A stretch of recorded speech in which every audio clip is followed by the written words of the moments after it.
রুশ ইউক্রেন যুদ্ধ সমাধানে মস্কোতে আলোচনায় বসেন রুশ প্রেসিডেন্ট ভ্লাদিমির পুতিন, মার্কিন বিশেষ দূত স্টিভ উইটকফ এবং ট্রাম্পের জামাতা ও উপদেষ্টা জ্যারেড কুশনার।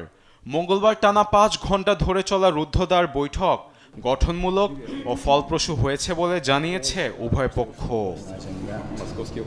তবে ফলাফলের বিষয়ে বিস্তারিত কিছু না জানালেও আলোচনা শেষে রুশ কূটনীতিক ইউরি উশাকোভ জানান, ইউক্রেনের দখলকৃত ভূখণ্ড নিয়ে কোনো আপোষ করবে না মস্কো।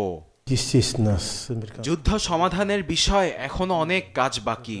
ইউক্রেনের ভূখণ্ড ছাড় দেওয়ার বিষয়ে কোনো ধরনের সমঝোতায় পৌঁছানো যায়নি। তবে এ প্রসঙ্গে ওয়াশিংটন কয়েকটি সমাধান দিয়েছে, যা নিয়ে আলোচনায় বসতে হবে। ওয়াশিংটন মস্কোর আলোচনার মাঝেই মার্কিন শীর্ষ কর্মকর্তাদের সঙ্গে এক বৈঠকে প্রেসিডেন্ট ডোনাল্ড ট্রাম্প জানান, রুশ ইউক্রেন যুদ্ধ এখন এক বিশৃঙ্খল পর্যায়ে পৌঁছেছে। এটি খুব সহজে সমাধান করা সম্ভব নয়। এদিকে রাশিয়ার বিরুদ্ধে ইউরোপ রণক্ষেত্রে নামলে মস্কো প্রস্তুত বলে হুঁশিয়ারি দিয়েছেন প্রেসিডেন্ট পুতিন। রাশিয়ার সঙ্গে ইউরোপ যদি যুদ্ধ করতে চায় তাহলে তাদের দ্রুত পরাজিত করা হবে।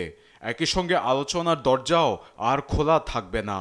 তারা শান্তি চুক্তিতে এমন ধারা যুক্ত করতে চায় যা রাশিয়ার কাছে একেবারেই অগ্রহণযোগ্য। শান্তি আলোচনার পুরো প্রক্রিয়া ইউরোপ বাধাগ্রস্ত করতে চায়।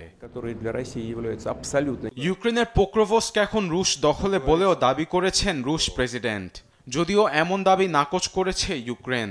একই সঙ্গে রুশ জ্বালানি ট্যাঙ্কারে হামলার পর ইউক্রেনকে কৃষ্ণ সাগর থেকে পুরোপুরি বিচ্ছিন্ন করার হুমকি দিয়েছেন পুতিন।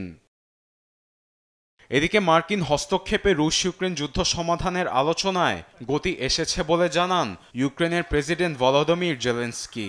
সংঘাত দ্রুত নিরসনের জন্য যুক্তরাষ্ট্র ও ইউরোপকে রাশিয়ার উপর চাপ অব্যাহত রাখার আহ্বান জানান তিনি। আরবিদ আফসার, নিউজ ডেস্ক, দেশ TV. How to find new reasons